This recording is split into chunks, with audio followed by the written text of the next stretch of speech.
All right, good evening. If everybody wants to grab a seat, we'll get ready to get started here.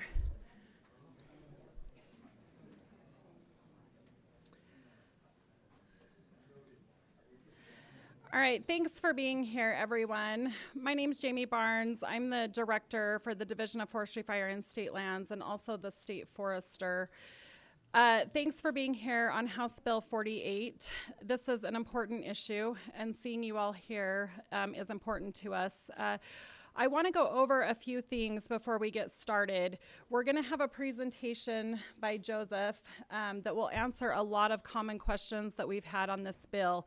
But I want to make sure that we're managing the expectations for you in the room tonight and for those of you online. We've got quite a few people online tonight. So I want to make sure, I know your time is valuable. I want to make sure that we're hitting the most important things and especially getting to your questions tonight. But I also want to make sure that we understand where we're at in this bill and what we've been doing so far. So this bill has already passed the legislature, and I think a lot of you know that, but I just want to make that clear that there's nothing we can change right now in the legislation. That bill has passed. There was a process for that when the bill went through the legislature. So we're happy to entertain discussion on what people don't like in the bill, but there's nothing that we can do about what's in the bill. So we're going to go over where we're at in the process as far as the rules. We've drafted a draft set of rules. We've had work groups working on those rules. We vetted them through those work groups to get to a point where we've been comfortable now to have this public meeting and share those rules out with you. So the second purpose of this meeting is to develop an understanding of where we are in the process of implementing the bill. We have a shared responsibility in taking care of wildfire in the high-risk WUI. So I'm hoping that through Joseph's presentation, you can all learn to understand what that shared responsibility is and how that's been developed through the legislation and in the rules that we have.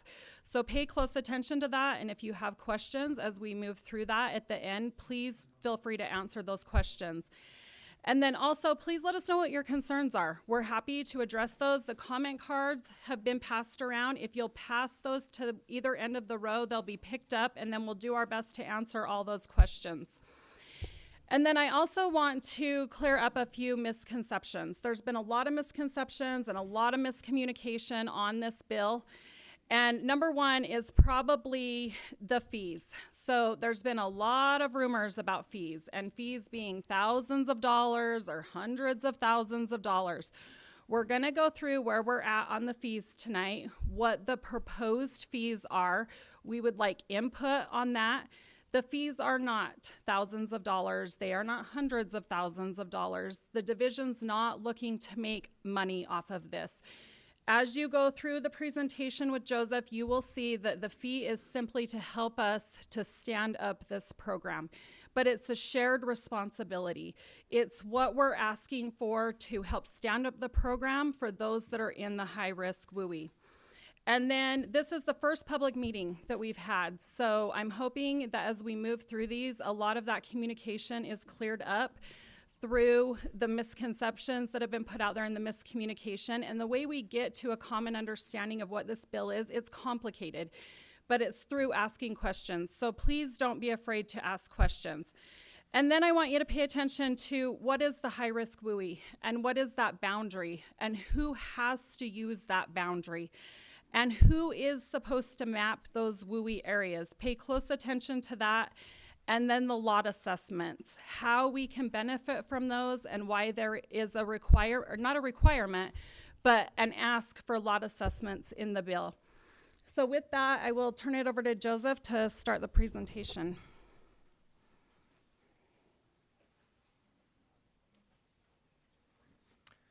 Thank you, Director Barnes. I just want to echo her and say thank you all for being here. This is a great turnout. We appreciate your interest and desire to have your voices heard at this public meeting.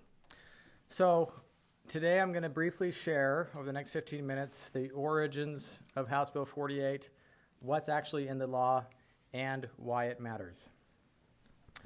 First, let's talk about what the WUI is, the Wildland Urban Interface. This is the zone where structures and other human development meet, intermingles with, undeveloped wildland. So you can see a map up there. We have the dense urban environment. You think of Salt Lake area, right? And then you have the forest and the mountain, and in between, up here in Salt Lake, you'll think about the bench area. That would be your wildland urban interface, where the houses are intermixed with the forest. So what prompted House Bill 48? Really, it was the increased frequency and severity of wildfires. Let me give you some example. This is just over the last 4 years. We have the Marshall Fire in Colorado, 2 dead, over 1,000 structures burnt down. The Haina Fire in Hawaii, 102 deaths, over 2,000 structures gone. Eaton Fire this year in January, California, 19 deaths and almost 10,000 structures lost. And then finally the Palisades Fire, again this year. So in each of these, what we saw was something we call urban conflagration. That's where a fire, instead of just going from a tree to a single house, starts going from house to house to house. And that's when it gets out of control. Now, Utah has the same potential for catastrophic wildfire. We are not an exception to the rule. The same potential exists here. And so our goal is to make sure that that doesn't happen, and that's a big intent of this bill. Brad Washaw, some of you might know, is a professor at Utah State University. He's often quoted in news articles as a preeminent wildfire expert here in Utah.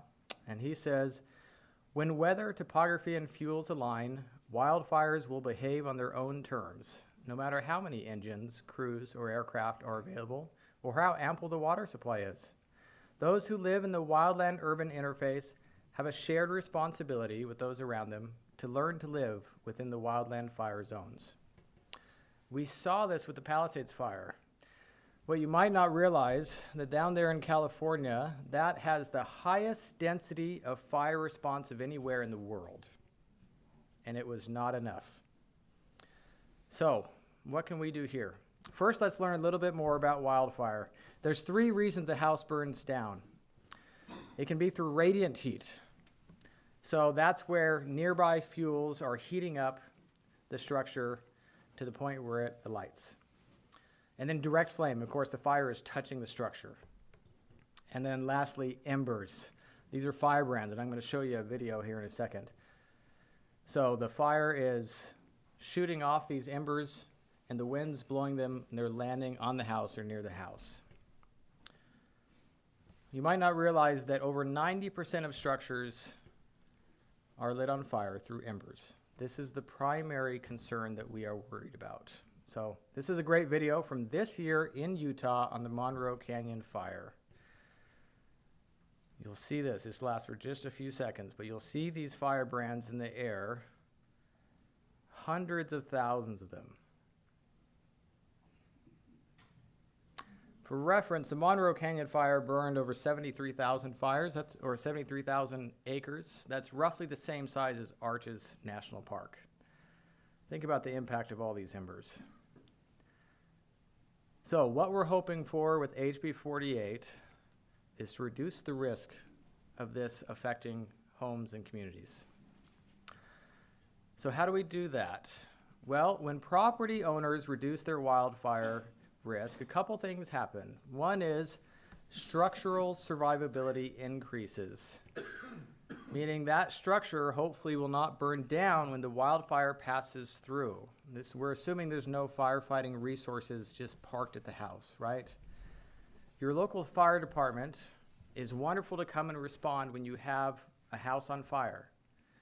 But when you have 1,000 houses that are in danger, the response capability just isn't there. So how can we assure that that home survives when there's not a resource sitting on it? That's structural survivability. Also, that the likelihood of urban conflagration reduces. We don't want that structure to structure to structure fire happening, destroying communities. Briefly, let's look at how this happened with House Bill 48. In 2024, there was House Bill 437. This required us as a division to produce a study to look at the high-risk wildland urban interface. And you can see a map of this, of what we produced, and you can actually see this at wildfirerisk.utah.gov. we looked at the likelihood of fire, the fire intensity, how hot it's going to be, and the ember load. And this takes into account a number of different factors, such as the fuels, what type of trees or brush or grass, the historic fires in that area, what the weather is like in that particular spot, the topography, and a multitude of other factors. And all of this produces a structure exposure score. How likely is a fire to impact a structure if a structure was in this area? And then in this study, we took a structure exposure score of 7 and above, and that's 7 out of 10. And we said that's the high risk, and we combined that with the density. So if two homes are close together, about 250 meters or less, because that's the urban part, right, of Wildland Urban Interface, then that we classified that as high risk WUI for the sake of this study. That was the potential. Now, that produced about 80,000 homes in the state of Utah. I do want to make something very clear, though. That structure exposure score is not related to the current high-risk WUI boundary that we're developing for House Bill 48. They are two different things. And we'll dive into that in a little bit.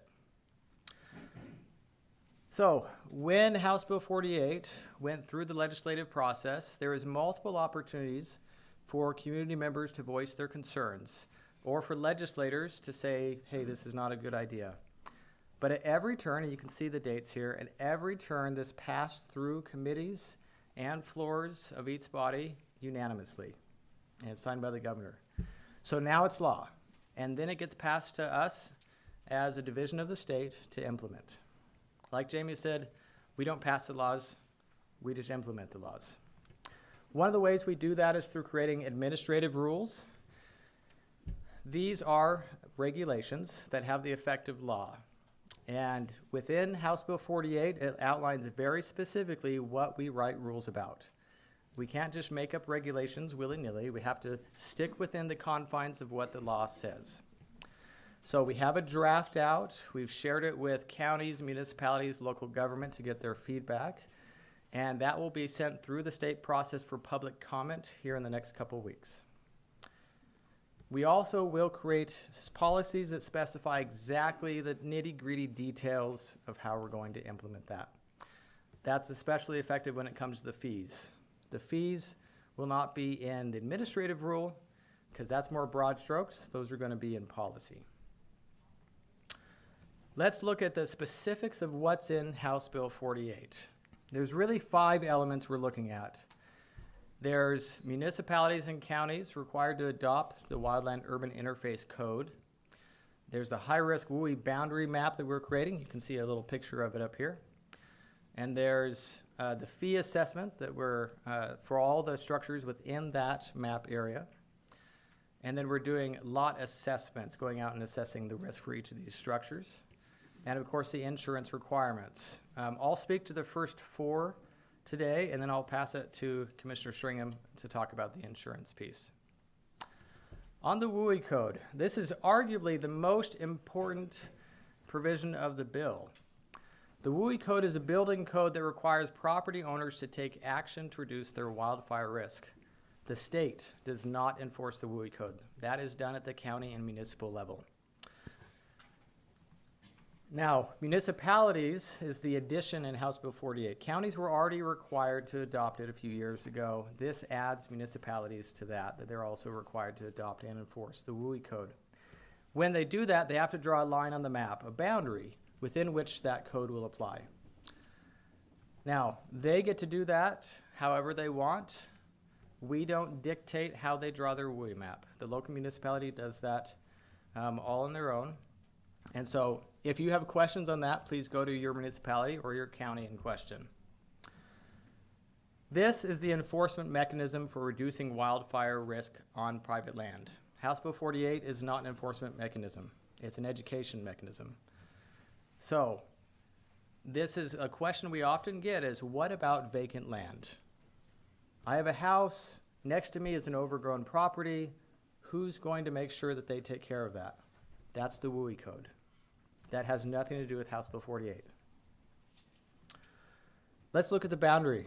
So this is the map a little bit bigger. You can see all the red dots on here. This is the current draft. This is not final. The final won't be ready for a little bit, but this is the current draft where we're looking at the high risk, and really it's extreme risk of wildfire. So this is where the fees that you're all concerned about will be assessed. So if you have a home within any of these red dots, this is where you'll have a fee impact you. Now, until this map is finalized, we cannot answer if your home is in the boundary. We have to wait until the map is finalized. Property insurers are also required to use this map when they label property as high-risk WUI. That's it. It doesn't restrict them from doing anything else as assessing properties. It just says, hey, if you're using the label high-risk WUI, you have to use this map. Like I said, it's currently in development, and it's using an updated fuelscape. So we have the latest data available on the fuels, meaning the grasses, the shrubs, the trees across the state of Utah, and then a highly scientific analysis that's taken hundreds of hours to work through on these models. And this will be finalized by January 1. So until January 1, we can't answer the question if your home is in the WUI yet, or the high-risk WUI. Now let's differentiate between these two concepts that we just talked about, the WUI zone versus the high-risk WUI boundary. The WUI zone is where the counties and municipalities enforce the WUI code. They're the ones who draw that line on the map. Theoretically, that's going to be a lot bigger and broader boundary because they're going to encompass undeveloped land that could have people build houses, right? They want to make sure that code is enforced in those areas. Now, the counties and municipalities are required to adopt and enforce this by January 1, which is when this law goes into effect. And of course, they have to create that map associated with that. The high-risk boundary is what the state is creating to determine where those fees will be assessed. And then, of course, we talked about property insurers required to use that boundary when labeling it as such. Let me show you a graphic really quick that outlines this. So think of the green as WUI zone. Outside the green, down the bottom, you can see a bunch of houses, so think of that as urban. And then as you get trees mixed in, that's the Wildland Urban Interface. And we have a very large WUI zone outlined by the county or the municipality. And then that red would be the high risk, right? This is the extreme area where we're most concerned about wildfire based on the scientific model that we've developed. This is the biggest question we've been getting lately is about the fee amount. So let me read from the bill what it says. The division, that's Forestry, Fire, and State Lands, shall annually set a fee amount that is based on the square footage of a structure within the high-risk Wildland Urban Interface to pay for the costs associated with the implementation of this part to be assessed and collected by a county in accordance with Section 171622. So let's dive into this.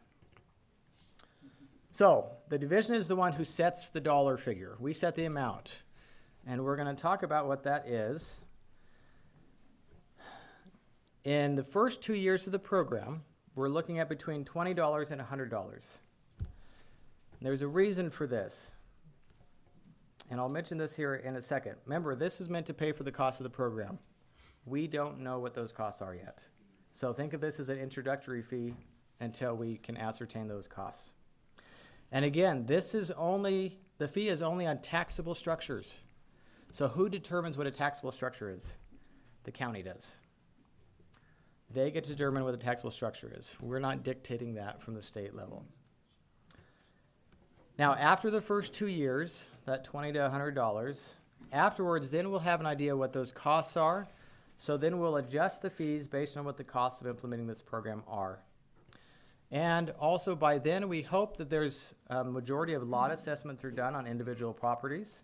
And then we'll be able to triage score those and adjust it by the triage score. A lower triage score would equal a lower fee. And we'll talk more about that. It also, in the bill, says the county is the one collecting the fees. They determine how they collect the fees.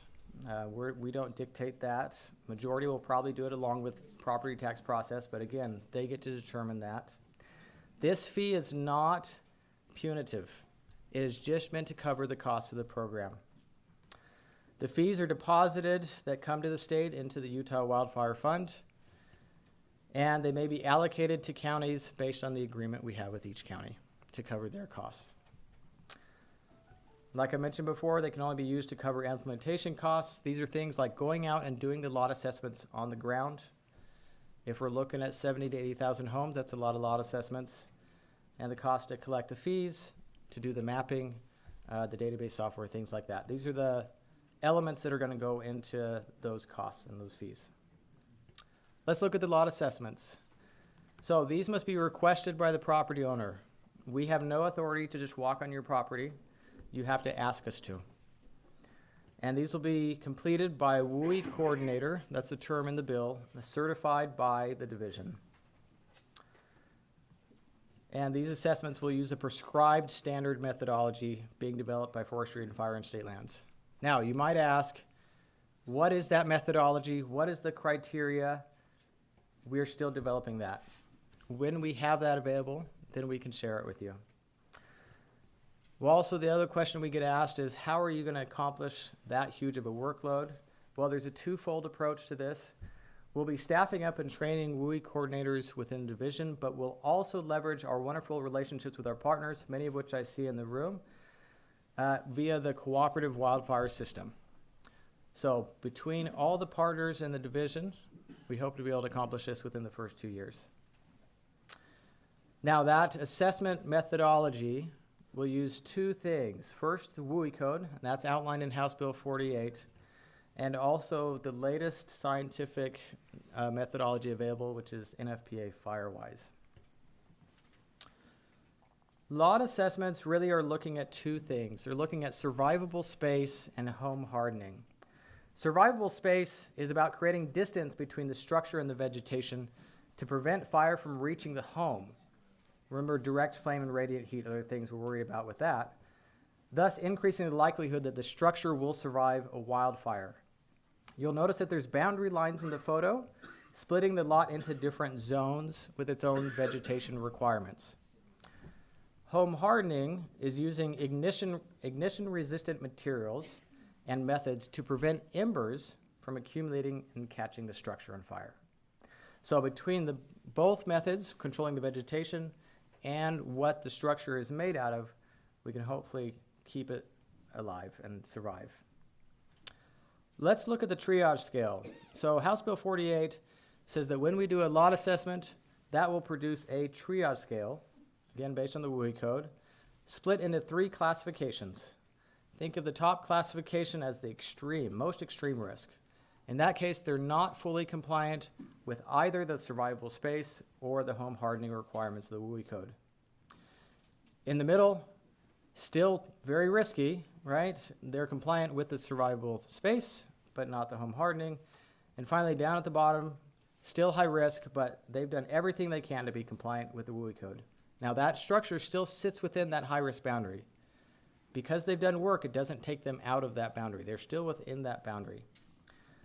As such, all triage scales will have a fee, but it'll be reduced as the wildfire risk is addressed.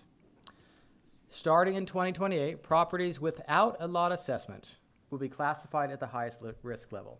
So that gives you 2 years to do work, request a lot assessment, and get that reduced before the new fees hit in 2028. Once a lot assessment is completed, a homeowner can self-certify improvements. That way we don't have to come out to the property every single year. We'll have software that'll allow you to jump on there and say, yep, the property still looks good. It's still the same as when you left it. And we'll have a 5-year limit on that before we have to come out again and certify. Now, of course, as with any state law, there is an appeal process, so property owners may appeal the lot assessment results or the triage scale classification in writing to the division within 45 days of the lot assessment being completed. We do ask that you include some evidence, a picture or something, the reason why you think that was wrong. Let's talk about the WUI coordinators. Really, this is a fancy word for the lot assessors, the person coming to the property, checking it out to see what's been done and what needs to be done. This can be a division employee, it can be a county employee, a city firefighter, or anyone who completes the education and safety requirements that we are developing. So they have to be certified by the division. Again, we're in the process of developing that program. So we will inform everyone once it's ready to go. The intent here is to assure statewide uniformity.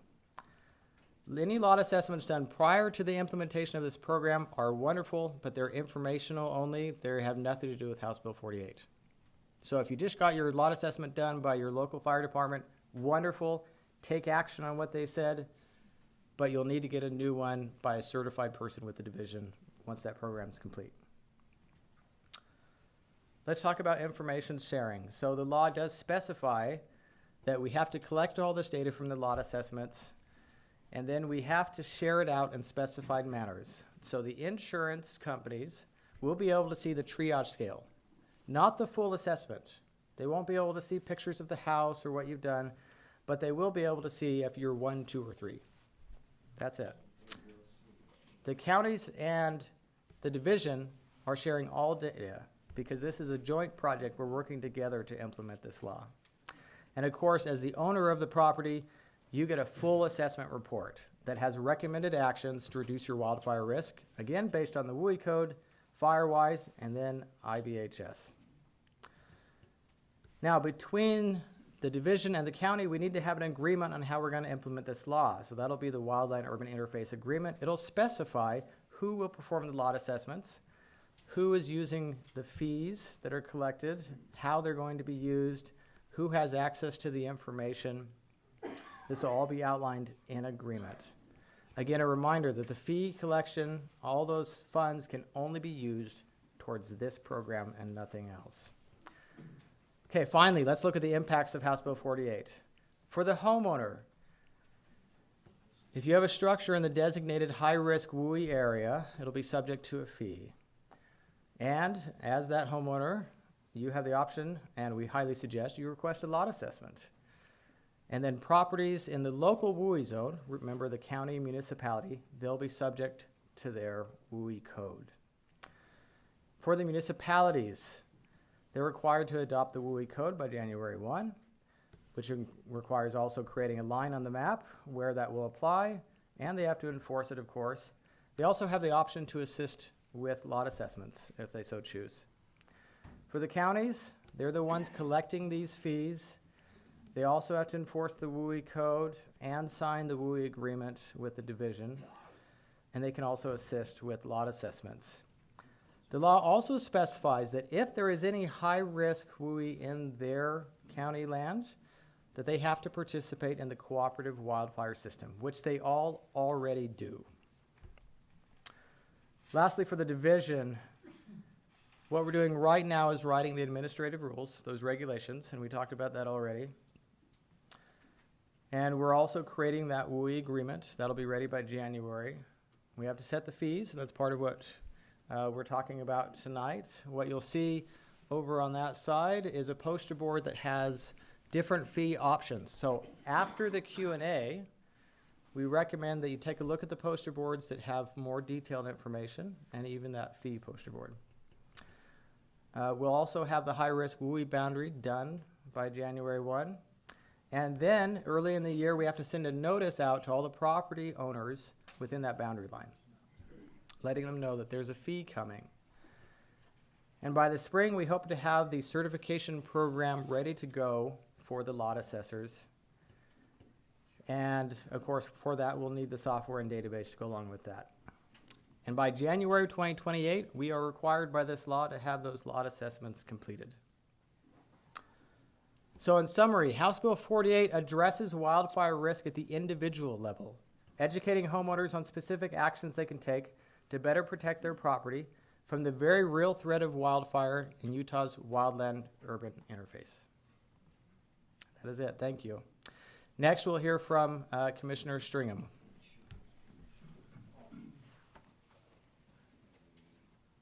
Hi, folks. I'm Reed Stringham. I'm not the commissioner. I'm a deputy insurance commissioner. And I'm here to tell you about the very limited role. Sir, if you could please step over to the podium and the microphones for those online. We have over 300 people participating remotely. Thank you. Okay. Reed Stringham, Insurance Department. I'm here to tell you about the Insurance Department's limited role in implementing House Bill House Bill 48. We have 3 jobs. Number 1, as you already heard, there's a high-risk WUI boundary that the map sets up. The law requires that property insurers comply with that boundary in doing 2 things. Number 1, in setting premium rates for property insurance. Number 2, in underwriting. In other words, making decisions about whether they're going to insure a particular piece of property. So that's job number 1 that the insurers have, and what we need to do is, if they're not following that rule, we can enforce it, we can require them to comply, and in some cases we can fine them if they don't. The second thing that the insurers have to do that the insurance department is involved with is when a property insurance is not renewed or is canceled, a property into a Wildland Urban Interface, the insurer is required to inform the owner of that 2 months in advance, and then they're also required to give very precise reasons for why that decision was made. So it can't just be kind of a general vague statement that, for those of you who've been non-renewed or canceled, sometimes get. If they don't do that, you get a hold of the insurance department and we'll make sure that they do. And if they don't, you know, we can fine them. Job number 3 is related to cancellation and non-renewal.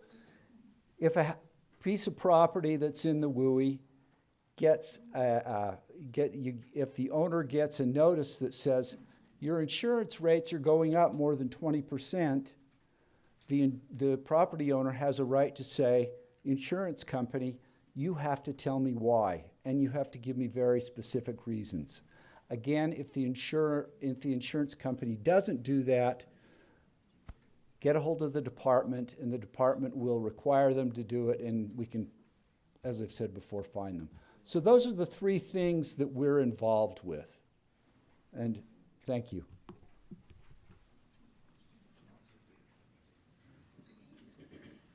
All right,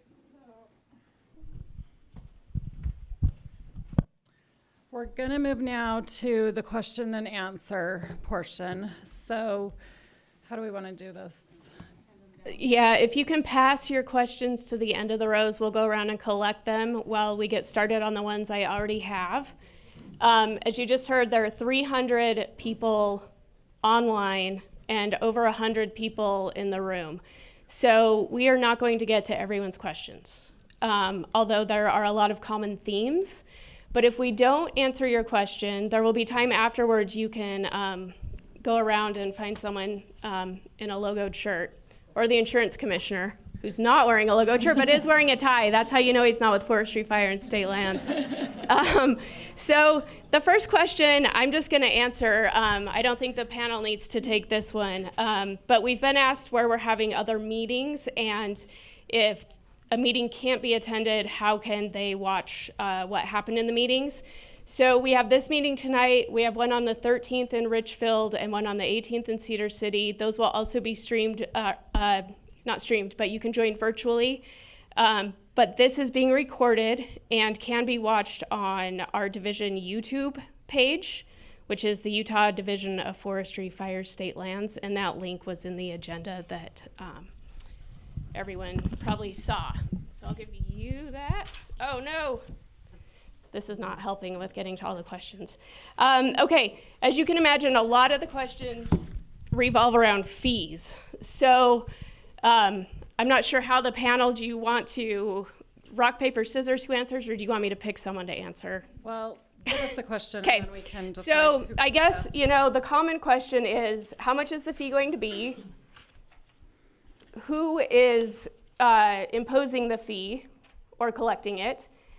And then are all properties being assessed the same? For example, if my neighbor's property needs a lot of work and I've done a lot of work, are we going to be charged the same fee? So let me hit on the first of those, and then I'll turn it over to Tyga for the assessment portion. So there's a poster over here on the fees, what the potential fees are. Those have to be redone each year. So each year we need to reassess what the fees are going to be. The fees in the bill outlines who collects the fees. The county collects the fee. They're allowed to keep a portion of that fee that is for them implementing the fee collection. Then the rest of the fee comes to Forestry, Fire, and State Lands for the implementation of the program and is deposited into the Utah Wildfire Fund. Then as far as the assessments, I'll let you take that portion on lot assessments. All right. Yeah. On the lot assessments, so the first 2 years is going to be a flat fee. So you get your work done, your neighbor doesn't. You'll be paying the same flat fee based on square footage. The square footage is a thing in law, and that will carry through. That theme will carry through. So if you got a small house and your neighbor's got a large house, you're going to have different fees the whole time. Once in 2028 and moving forward, the fee will be based on the square footage of your I should say not just your house, but your taxable structure, whatever the county has determined that is. You probably already know that from your tax bills.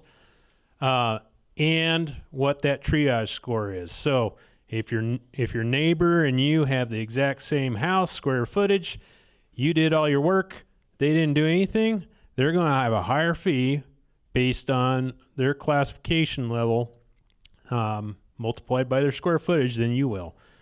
If you complete the per the WUI code, the home hardening and survival or defensible space, you'll have the lowest fee there. I'll also mention, you'll still be in the high risk WUI, and why is that? Because that risk comes from the surrounding landscape and the fuels in that. So that's a very broad area. As you saw from the ember picture or video, that those embers were coming from quite a ways away, right? Well, that's the kind of distances that we're looking at the fuels out. That's what creates that risk. There is possibility if your entire community does all this work in your surrounding lands, and I realize there's other questions there, but like federal lands, state lands, county lands. If they change the fuels in a far enough direction, it could bump an area completely out of the high risk. But the likelihood of all the neighbors doing all the work and making a change is fairly low, but is possible. And then this question was, will homeowners have to pay for lot assessments? No. The state does those lot assessments, or it's a partnership with the county, so there's no charge for those lot assessments. Okay, and while we're on fees, this one's a little bit more specific, but it was asked a couple of times. A lot of us already pay fees to Unified Fire, for example. Why do we have to pay more fees for a service we're already getting? And if towns or cities already have cooperative fire protection agreements, again, why are we paying more? Yeah, so I can touch on this. These are separate from those fees. This was, like we say, this is a bill that was brought down, HB 48. It addresses that high risk area. Those fees that you're currently paying are not fees associated with the high risk wildland urban interface area. These are different from that. Do you have anything else on that? No, that basically covers it. This is a statewide program implemented by legislature, and that's what the fees are for, is to provide this program. It's educational from the standpoint of law assessments. It's voluntary to get the law assessments. We hope everybody in the high risk WUI does that, but we understand some people are not going to want to do that. That's fine. But there's the fees will go pay towards doing that and providing. And this is when these law assessments are specific information for that property owner, like detailed information, how they can reduce their personal risk. Maybe not their entire neighborhood, but personally, on the land that they own. Okay, here's another one for you. Yeah, well, this will be with the WUI code. So what requirements do governmental property owners have to reduce risks to structures and property homeowners? And then Red Butte Gardens, Salt Lake City hiking trails, Salt Lake County open space, U.S. Forest Service, do they pay, do they mitigate? Okay.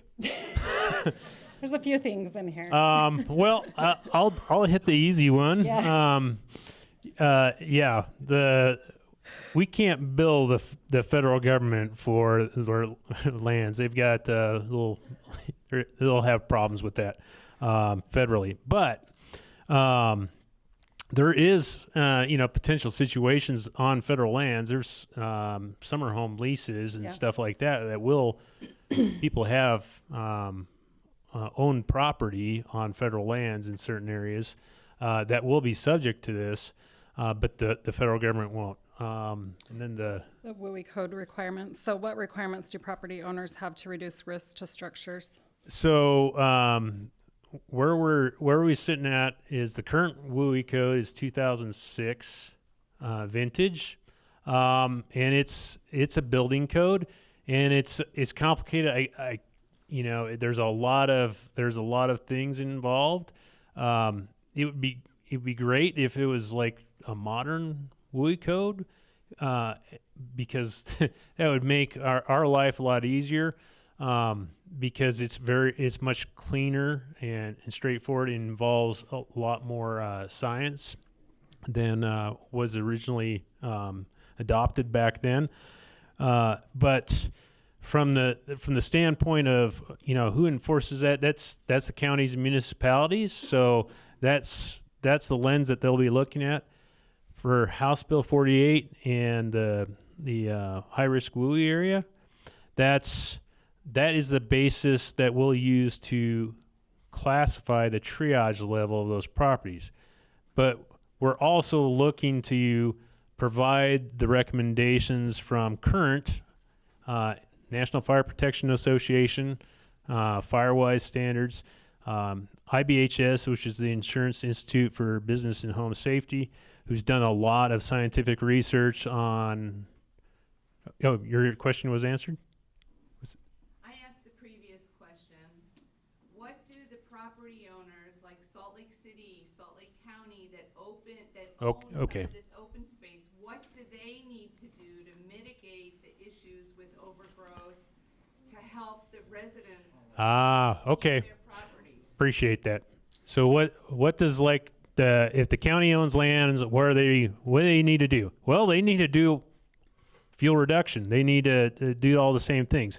As far as what there is enforcement with this House Bill 48, that's the county. In that case, same with federal lands, Forest Service, even same with us, state lands, right? If we have state lands and we have a fuels problem, we're responsible to work on that as well. And that's pressure from you guys with the relative landowner to make sure that they're doing what they need to do.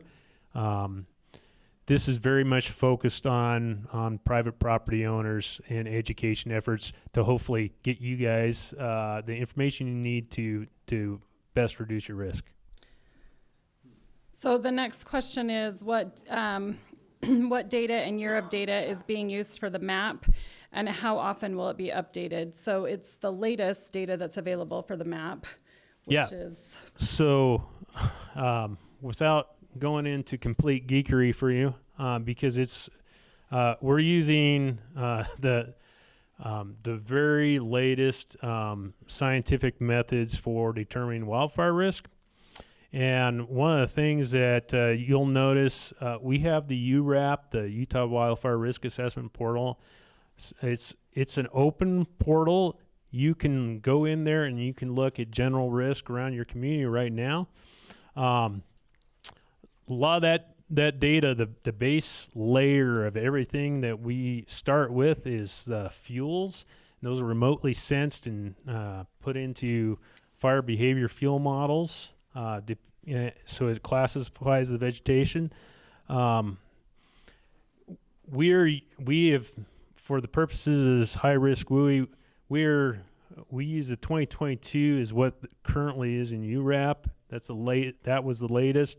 We're using 2024, so there's no 2025. That may or may not come, but we're using the latest remote sense data on a national fuel sensing platform called Wildfire, and we're adapting that specifically for Utah.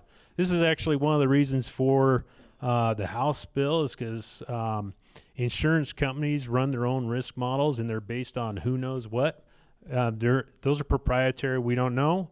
But there's a lot of different risk assessments that have been done across the United States for different reasons.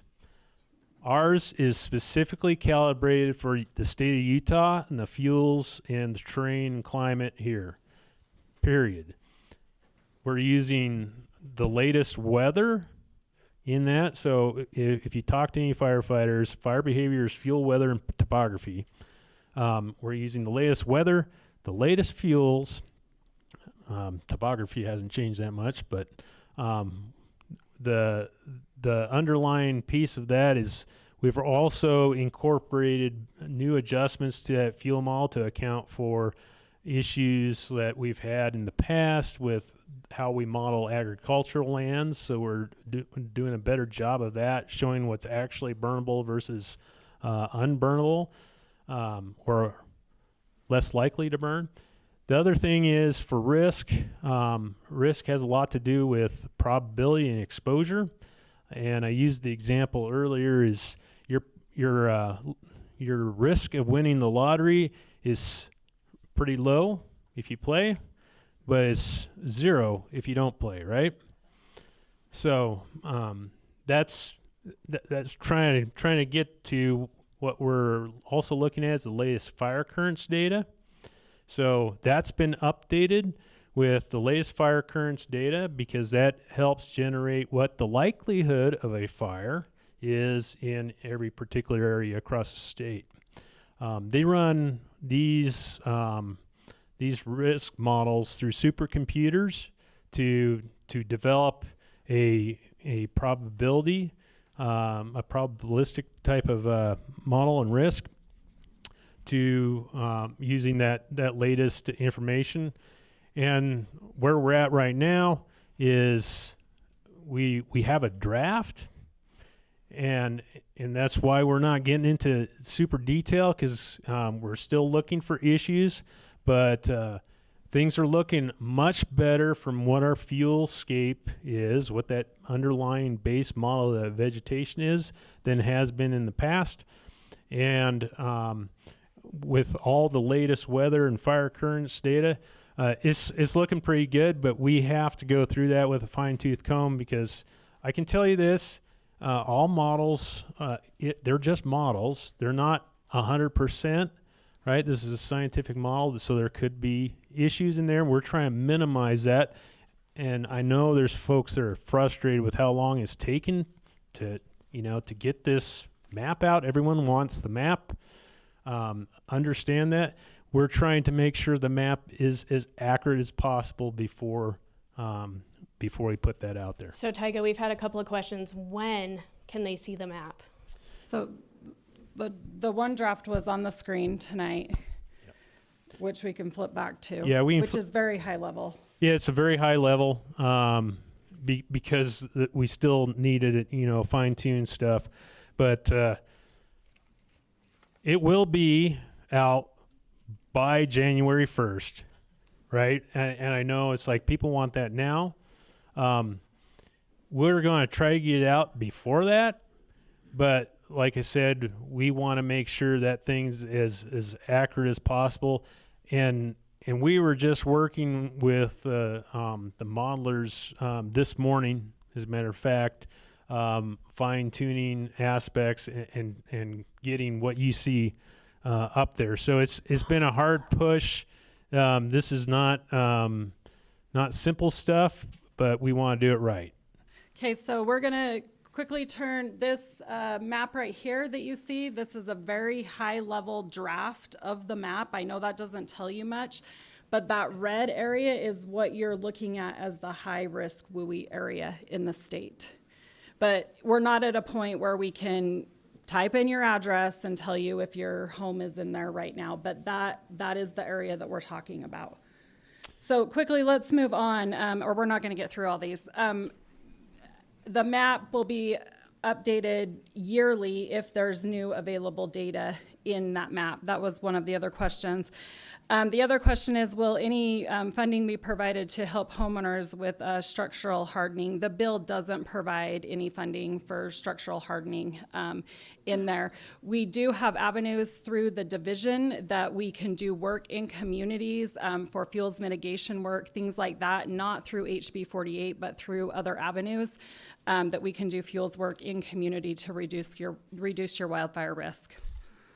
Jamie, someone just asked, why are the funds not being used to mitigate risk? Why are we only using them to do the assessment? So the bill provides that the funds for this bill that are being charged go to stand up the program. We're not allowed to charge an excess amount to do risk or mitigation activities. So those funds have to go through this or for this program only. There is another avenue that was passed under HB 307 that allows for prevention, preparedness, and mitigation in communities to do mitigation work in communities, and that's a separate avenue. So let's move on to some insurance questions, Reed. You're not going to get off the hook tonight. So is there a risk, and maybe this is probably Tyga also, but is there a risk that properties in classification 3 will be rendered uninsurable by the insurance industry? Yes. The insurance industry can decide whether or not they're going to insure property. The government doesn't have authority to tell them they have to. And so, yeah, that's a possibility. And I think there might be some people in this room who are facing that kind of problem, who are having a hard time finding insurance. All right, the next one is, what is the next step if the high-risk WUI map makes homes uninsurable?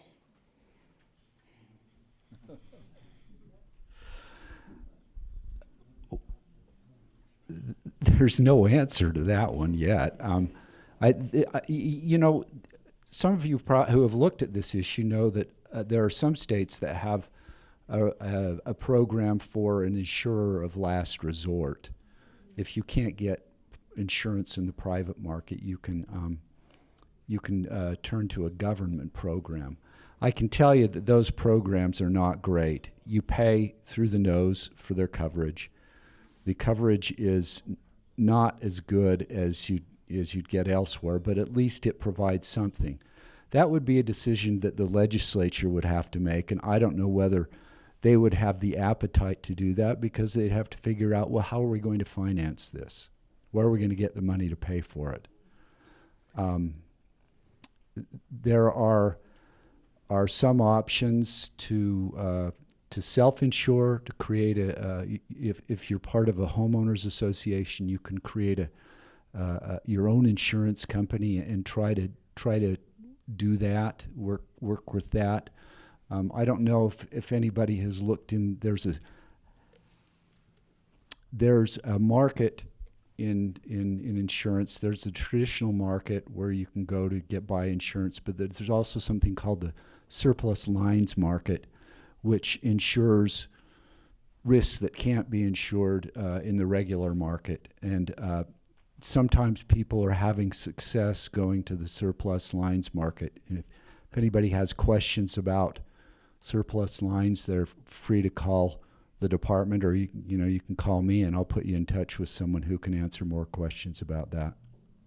Yeah, and I can speak a little bit about some presentations that were done at the legislature last year or the year before, that we talked a lot about all the different tools out there that insurance companies use, including these risk models. And one of the the goals of the legislature was to try to address the controversy in those models.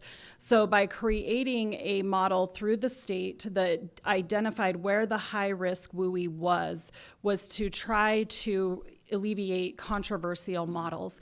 And by addressing what the insurance company had to use as a boundary for that high-risk model, what is the take at trying to keep us from having a state-implemented insurance plan? So that was one of the takes of the legislature in this bill, was to say, here is actually where the high-risk WUI boundary is. It's not the entire state that is painted red, and the whole state is not at high risk. So this is the first step that they've taken to really try to address the insurance issues in the state. Is that a fair read? Yeah. Could I just add one Yeah, more thing on please. that? You know, there's a story going around about a person who tried to insure their home outside of St. George. It was just in one of the small towns outside of St. George, and they got a rather high quote, and found out that the insurance company had determined that that property was at a very high risk for wildfire. And this is a house that's in the middle of the town. And so, as Jamie pointed out, with this map and with this boundary, we're hopefully going to have more uniform and more well-informed decisions about what property really is exposed to a very high risk of wildfire.